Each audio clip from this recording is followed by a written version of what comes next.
మనలో చాలామంది గౌహతిలోని కామాఖ్య అమ్మవారి టెంపుల్కి వెళ్ళడం జరుగుతుంది. కానీ మనం అక్కడ ఇంకా చూడాల్సిన ఏ ప్రదేశాలు ఉన్నవి అనే దాని గురించి మనం ఈ వీడియోలో మాట్లాడుకుందాం. అండ్ మరీ ముఖ్యంగా మీరు కామాఖ్య అమ్మవారి గుడికి దర్శనానికి వెళ్ళాలి అనుకుంటే సేమ్ తిరుపతిలాగే కామాఖ్య అమ్మవారికి వెబ్సైట్ ఉంది. ఆ వెబ్సైట్లో మీరు 500 రూపీస్ టికెట్ బుక్ చేసుకోవచ్చు. అందులో ఏంటంటే ఓన్లీ 7 డేస్కి మాత్రమే వాళ్ళు అవైలబిలిటీ చూపిస్తారు. సపోజ్ మీకు బుక్ అయిపోయి ఉంటే అప్పుడు మీరు మార్నింగ్ 4 o'clockకి అక్కడికి వెళ్ళి లైన్లో నుంచుంటే కేవలం పర్ డే 2000 to 2500 టికెట్స్ మాత్రమే వాళ్ళు ఫ్రీ దర్శనానికి ఇస్తారు. అండ్ విఐపి దర్శనం టికెట్స్ 500 అనే ఇస్తారు. ఈచ్ టికెట్ కాస్ట్ వచ్చేసి 500 రూపీస్. మీరు ఎంత ఎర్లీగా వెళ్తే మనకి ఫ్రీ దర్శనం టికెట్లు కానీ విఐపి దర్శనం టికెట్లు కానీ దొరుకుతాయి. మనకి విఐపి టికెట్లు దొరకడం అనేది చాలా కష్టం. ఎందుకంటే 500 టికెట్స్కి 1000 పీపుల్ పైన నుంచుంటారు. సో మోస్ట్లీ ఫ్రీ దర్శనానికి వెళ్ళిపోండి, మీకు టికెట్స్ అనేవి ఈజీగా దొరుకుతాయి. సో దాన్ని బట్టి మీరు మీ కామాఖ్య అమ్మవారి దర్శనానికి ప్లాన్ చేసుకోండి. అండ్ ఇంకో విషయం ఏంటంటే మనకు సామెత ఉండేది, సిద్ధుడు అద్దంకి వెళ్ళాడు వచ్చాడు అని. సో మనం కూడా గౌహతి దాకా వెళ్ళి కామాఖ్య అమ్మవారిని చూసుకొని ఇమీడియట్గా తిరిగి వచ్చేయడం కంటే పక్కనే 60 kilometers దూరంలో షిల్లాంగ్ అనే ప్లేస్ ఉండిద్ది. మేఘాలయ స్టేట్, షిల్లాంగ్ అనేది క్యాపిటల్. ఆ షిల్లాంగ్ అనే ప్లేస్ కూడా చాలా బాగుండిద్ది. అండ్ అది 60 kilometers దూరంలో ఉండిద్ది. సో మీకు క్యాబ్ కానీ లేదంటే మీకు బైక్ అవైలబిలిటీ ఏమన్నా ఉంటే ఆ బైక్ మీద కూడా కొంచెం వెళ్ళొచ్చు. అది హిల్ స్టేషన్స్. మనకు ఉండటానికి ఏమో 60 kilometers ఉండిద్ది, కానీ మనకు ట్రావెలింగ్ టైం వచ్చేసి మినిమం 2 to 3 hours అనేది పట్టిద్ది. ఎందుకంటే అన్ని ఘాట్ రోడ్స్ అండ్ మధ్య మధ్యలో వ్యూ పాయింట్స్ కానీ అవన్నీ చాలా బాగుంటాయి. ఎందుకంటే మేము అక్కడ మా అన్న బైక్ అరేంజ్ చేశాడు. సో మేము ఇద్దరం బైక్ మీద వెళ్ళాము. అండ్ ఆ బైక్ ఎక్స్పీరియన్స్ కూడా చాలా బాగుండిద్ది. అండ్ దారిలో మధ్యలో మనకి వాటర్ ఫాల్స్ కూడా చాలా ఉంటాయి. అండ్ మరీ ముఖ్యంగా మీరు ట్రావెల్ చేసేటప్పుడు ఫోన్కి water proof covers and rain coats అనేవి మెయింటైన్ చేయడం చాలా ఇంపార్టెంట్. ఎందుకంటే అక్కడ ఎప్పుడు వాన పడిద్ది అనేది మనకి ఎప్పుడూ తెలియదు. సో ఇది మీరు కొంచెం గుర్తుపెట్టుకొని మీరు తీసుకెళ్తే బాగుండిద్ది. అండ్ ఈ బైక్ డ్రైవ్ అనేది లైఫ్ టైం వన్స్ ఎక్స్పీరియన్స్ చేయాలి. ఎందుకంటే నేను మళ్ళీ ఇంకొకసారి అట్లా ఆ రోడ్లలో బైక్ మీద వెళ్తానో లేదో తెలియదు, కానీ సో వన్ టైం మటుకు ఎక్స్పీరియన్స్ అయితే చాలా బాగుంది. అండ్ ఆ క్లైమేట్లో అండ్ అక్కడ మధ్య మధ్యలో టీ షాప్స్కి ఆగుతా. ఇక్కడ మెయిన్గా మనకి ప్రతి చోట మ్యాగీ అనేది దొరికిద్ది అండ్ మోమోస్ దొరుకుతాయి. సో అవి కూడా ట్రై చేయండి. సో అక్కడ లోకల్ స్టైల్లో ఎలాగుంటాయి అనేది మీరు చూడొచ్చు. ఎందుకంటే ఒక్కొక్క చోట ఒక్కొక్కలా ఉంటాయి. అండ్ అక్కడ మనకి ఏరియాస్ మారిపోతూ ఉంటాయి. And Assam and Meghalaya 2 states మధ్యలో మనం వెళ్తూ ఉంటాము. ఒక ఎక్స్పీరియన్స్ అనేది బాగుండిద్ది. మీరు కూడా గౌహతి వెళ్తే షిల్లాంగ్ని విజిట్ చేయడం మాత్రం మర్చిపోకండి. అండ్ షిల్లాంగ్ నుంచి 30-40 kilometersలో చెరపుంజి ఉండిద్ది. అక్కడ 7 సిస్టర్ వాటర్ ఫాల్ అంటారు. సో మేము వెళ్ళినప్పుడైతే మీరు చూస్తున్నారు, సో మనకి వాటర్ ఫాల్ చాలా తక్కువ ఉంది. సో అందుకని అంత క్లియర్గా అండ్ వాటర్ ఎక్కువ లేవు. కానీ మీరు ఒక సీజన్ చూసుకొని లైక్ జూలై ఆర్ ఆగస్ట్ అట్లా వెళ్తే మీకైతే చాలా బాగుంటుంది అని చెప్పి అంటూ ఉంటారు. అక్కడ మీరు కావాలనుకుంటే వీడియోస్, ఫొటోస్, మేము అక్కడ 2-3 షార్ట్స్ కూడా చేసాము. అది మేము లాస్ట్లో ప్లేస్ చేస్తాము. సో చూసి ఎంజాయ్ చేయండి. అండ్ ఇప్పటి వరకు ఈ వీడియోని చూసినట్లయితే అండ్ సబ్స్క్రైబ్ చేసుకోకపోతే please subscribe to our channel. మీకు షిల్లాంగ్ సిటీలోనే కొన్ని వాటర్ ఫాల్స్ ఉంటాయి అండ్ మీరు అది కూడా చూడొచ్చు. అండ్ అక్కడ పార్క్స్ ఉంటాయి.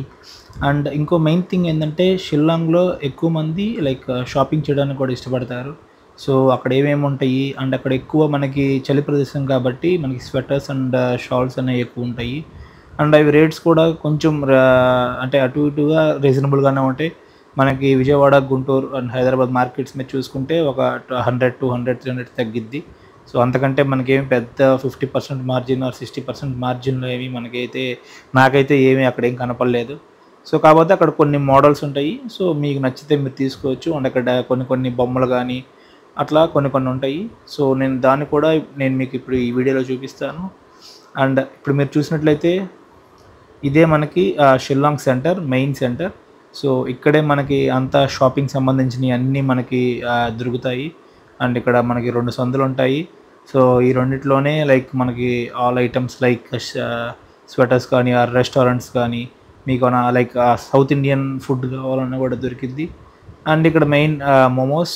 సో నేను మోమోస్ ట్రై చేశాను. మోమోస్ అయితే నాకు బాగానే నచ్చాయి. అండ్ ఇక్కడ మనకేమీ పెద్ద వేరియేషన్స్ అంటూ ఏమీ ఉండవు. ఫుడ్కి కూడా నాకు ఫుడ్కి కూడా అంత ఇబ్బంది పడాల్సినంత అవసరం అయితే మనకేం అనిపించదు. ఇక్కడ ఏ షాప్కి వెళ్ళినా కొంచెం బేరం ఆడుకొని తీసుకోండి ఏదైనా. ఎందుకంటే వాళ్ళు చెప్పడం స్టార్టింగ్లో కొంచెం హై ప్రైస్ చెబుతారు, కానీ మనం అందులో బార్గెన్ చేస్తే మనకి ఈ కొంచెం రీజనబుల్గానే మనకు వస్తాయి. సేమ్ మనకి విజయవాడలో బీసెంట్ రోడ్ అండ్ గుంటూరులో శంకర విలాస్ రోడ్ అండ్ హైదరాబాద్లో కోటి అట్లాగో. సో ఇక్కడ కూడా సేమ్ దాదాపు ఎక్కడికి వెళ్ళినా ప్రపంచం అంతా ఒకటే అన్నదానికి ఇది. ముఖ్యంగా లేడీస్కి different types of ear rings and వాళ్ళకి కావాల్సిన కొన్ని డిజైన్స్ కీ చైన్స్ కానీ అండ్ వాళ్ళకి బట్టలు కానీ చెప్పులు కానీ ఇట్లా చాలా వెరైటీ మోడల్స్ అనేవి ఇక్కడ అవైలబిలిటీలో ఉన్నాయి. అండ్ మెయిన్లీ ఇక్కడ నాకు నచ్చినవి ఏంటంటే మెయిన్గా స్వెటర్స్ అనేవి కొన్ని డిజైన్స్ ఉన్నాయి. అవి కొంచెం కొత్తగా ఉంటాయి, అంటే అక్కడ స్టైల్ ఆఫ్ డిజైన్స్ ఉంటాయి. సో కాకపోతే వాళ్ళు కొంచెం ఎక్కువ రేట్ చెప్తారు ఇంక వాళ్ళ డిజైన్ అని. ఇదిగోండి మాటల్లోనే వచ్చేసినాయి ఆ స్వెటర్స్ డిజైన్స్ అనేవి. సో ఇలా ఉంటాయి అన్నమాట. మనం ఎక్కువ సినిమాల్లో కూడా చూస్తుంటాం ఈ డిజైన్స్. ఇలా వాళ్ళు ఆ డిజైన్స్ని ఎక్కువ డిజైన్ అనేది సేల్ చేస్తూ ఉంటారు. అండ్ ఇంకో ఇంపార్టెంట్ పాయింట్ ఏంటంటే షిల్లాంగ్లో పోలీసులు ఎక్కువ ఉంటారు సిటీలో. ఇది టోటల్ వన్ వే ట్రాఫిక్లో ఉండిద్ది. ట్రాఫిక్ కూడా హెవీగా ఉండిద్ది. అండ్ అక్కడ మెయిన్గా రోడ్ కన్స్ట్రక్షన్స్ కూడా చేస్తున్నారు అండ్ రోడ్స్ ఎక్స్పాండ్ కూడా చేస్తున్నారు. అండ్ మేబీ ఈ year last or next year వెళ్ళే వాళ్ళకి అంత ట్రాఫిక్ ఉండకపోవచ్చు. అండ్ ఇక్కడ వన్ వే ట్రాఫిక్ నడిచిద్ది. సో మీరు పొరపాటున రాంగ్ రూట్లో వెళ్ళారంటే రెడీగా పోలీస్ ఉంటాడు. ఇంక మళ్ళీ మామూలే మామూలు మళ్ళీ మొదలైద్ది. సో అది కొంచెం మీరు చూసుకోండి అక్కడ మీరు వెళ్ళేటప్పుడు. అండ్ ఇక్కడ మనకి ఫ్రూట్స్ కూడా వెరైటీ ఫ్రూట్స్ అనేవి మేబీ అక్కడ ఎక్కువ అడవులు ఉంటాయి కదా. సో అక్కడ అడవిలో సంబంధించిన ఫ్రూట్స్ అవి కూడా ఉంటాయి. ఇవి కూడా టేస్ట్ చేయండి. మేము ఒకటి రెండు టేస్ట్ చేసాము. మాకు అది ఓకే బాగానే ఉంటాయి. అంటే బెర్రీస్ అదొక స్టైల్ అండ్ టేస్ట్ అనేది కొంచెం మారిద్ది అక్కడ. ఓవరాల్గా మాకైతే ఎక్స్పీరియన్స్ అయితే షిల్లాంగ్ అయితే చాలా బాగా నచ్చింది. మేబీ ఇన్ ఫ్యూచర్ ఇంకొకసారి షిల్లాంగ్ వెళ్ళొచ్చు అని నాకైతే అనిపించింది. ఎప్పుడైనా గౌహతి వెళ్తే అమ్మవారి దగ్గరికి అక్కడ నుంచి షిల్లాంగ్ వెళ్తే బాగుండిద్ది అని చెప్పి నేనైతే అనుకుంటున్నాను. అండ్ పిల్లలకు కూడా బొమ్మలు అనేవి చాలా వెరైటీ ఆఫ్ డిజైన్స్లో అండ్ వాళ్ళకి కావాల్సిన లైక్ ఇంగ్లీష్ వాళ్ళ బొమ్మలు, చైనీస్ వాళ్ళ బొమ్మలు, సో అట్లా వాళ్ళ డిజైన్స్గా వాళ్ళు అక్కడ ఎక్కువ అవైలబిలిటీ అనేవి ఉన్నాయి. వాళ్ళకు కూడా చాలా ఎంతో ఇష్టంగా కొనుక్కుంటారు ఆ డిజైన్స్ బొమ్మలు అట్లాంటివన్నీ. సో మీరు ఇక్కడ చూడొచ్చు వెరైటీ డిజైన్స్ అనేది అవైలబిలిటీగా ఉంటాయి. అండ్ ఇక్కడ హోటల్స్ కూడా మీరు కొంచెం ఆన్లైన్లో చూసుకొని అదే ఏదైనా ప్యాకేజ్ ద్వారా వెళ్తే కొంచెం రీజనబుల్గా ఉంటాయి. ఇంకా లేదంటే అక్కడ తెలిసిందేగా మీరు సడన్గా వెళ్తే రూమ్ రెంట్స్ కూడా లైక్ 1500 to 2000 పర్ డేలో మనకి చాలా ఉంటాయి. అండ్ అక్కడ ఇంకొకటి మీరు చిరపుంజి అట్లా వెళ్ళాలనుకుంటే అక్కడ మనకి ప్రైవేట్ రిసార్ట్స్ లాగా, అంటే మనకి హెవీ రిసార్ట్స్ కాకపోయినా ఒక మినిమం బేసిక్ వాళ్ళు ఫుడ్ అరేంజ్ చేసి కొంచెం రిసార్ట్స్ కూడా మనకి అవైలబిలిటీలో ఉంటాయి. ఇలా మా షిల్లాంగ్ ట్రిప్ మనకి ఈ ట్రిప్కి టోటల్గా గౌహతి వెళ్ళటానికి లైక్ అక్కడ దర్శనం అంతా చూసుకోవడానికి 1-2 days ప్లాన్ చేసుకోండి. ఎందుకంటే ఒక్కోసారి మనకి దర్శనం అదే రోజు అవ్వకపోవచ్చు. మీరు ఆల్రెడీ టికెట్ బుక్ చేసుకుంటే అయ్యిద్ది. లేదంటే అక్కడ మనకి కొంచెం ఏమన్నా మాట్లాడుకొని కొంచెం హై రేట్స్ మాట్లాడుకొని దర్శనం చేయించుకుంటే అయ్యిద్ది. లేదనుకుంటే నేను చెప్పాను కదా స్టార్టింగ్లో ఫ్రీ దర్శనానికి మీరు దానికి తగ్గట్టు మార్నింగ్ 4 o'clock వెళ్తే దొరికిద్ది. అండ్ షిల్లాంగ్ ట్రిప్ ఒక 2 days or 3 days చేసుకుంటే బాగుంటుంది. ఎందుకంటే షిల్లాంగ్లో 1-2 days అండ్ చిరపుంజిలో 1 day ఉంటే ట్రిప్ అనేది చాలా బాగుంటుంది. ఇలా మనకి టోటల్గా 5 to 6 days అనేది మన ట్రిప్ నీట్గా ప్లాన్ చేసుకుంటే మనం నార్త్ ఈస్టర్న్ స్టేట్స్ అనేవి చూడొచ్చు. మనం ఏంటో స్విట్జర్లాండ్లో అటు వెళ్ళాల్సిన పని లేదు. ఒక్కసారి మీరు మేఘాలయ వెళ్ళారు అంటే మీరు ఆల్రెడీ స్విట్జర్లాండ్లోనే ఉన్నారు. అంత బాగుంది. అంటే నేను ఇది ఊరికనే ఏదో ఎగ్జాజరేట్ చేసి చెప్పట్లేదు, నిజంగా అంత బాగుంది. కావాలంటే ఈ షార్ట్స్లో మీరు చూడండి.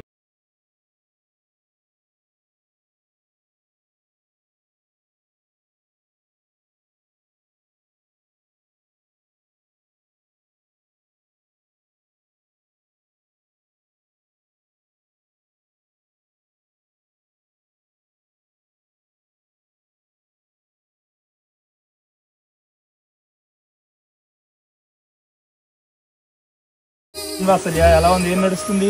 ఫాగ్ నడుస్తుంది.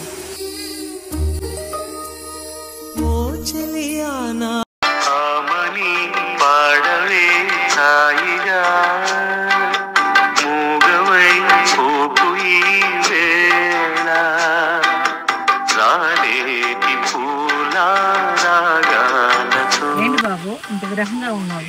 మనం పెళ్లి చేసుకున్న తర్వాత ఇది కాక ఏంటి అది నేను అనాలి, నువ్వు కాదు. నాకు చాలా కప్పుడు రావట్లా.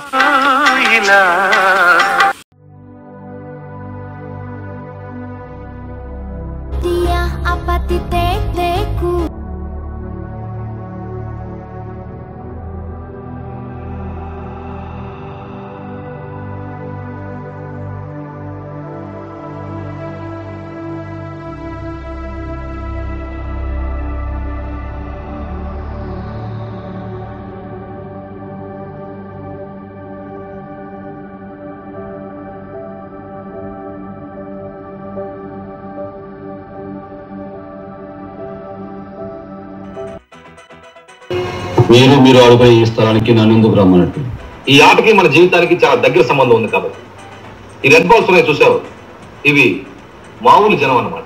ఈ pink, blue, black, yellow, brown, green ఇవన్నీ సిటీలో కాస్త పలుకుబడి ఉన్న వ్యక్తులు. ఇకపోతే ఈ వైట్ బాల్ నేనన్నమాట. ఇందులో ఏ బాల్నైనా కదిలించే కెపాసిటీ, కావాలనుకున్న కార్నర్లోకి తోసేసే కెపాసిటీ ఈ తెల్ల బంతికి ఉందన్నమాట. అంటే నాకు. దీన్ని తెల్ల బాలు అంటారు, క్యూబ్ బాల్ అంటారు. ఓహో, ఓసారి క్యూ ఇటిస్తారా? దగ్గరగానే ఉందిగా, తీసుకో. ఎంతో శక్తివంతమైన ఈ క్యూబ్ బాల్ సైతం కదిలించే శక్తి ఈ క్యూకు ఉంది. అంటే నేను ఈ క్యూ లాంటి వాడిని. దసరాలో కొట్టు ఎస్పీ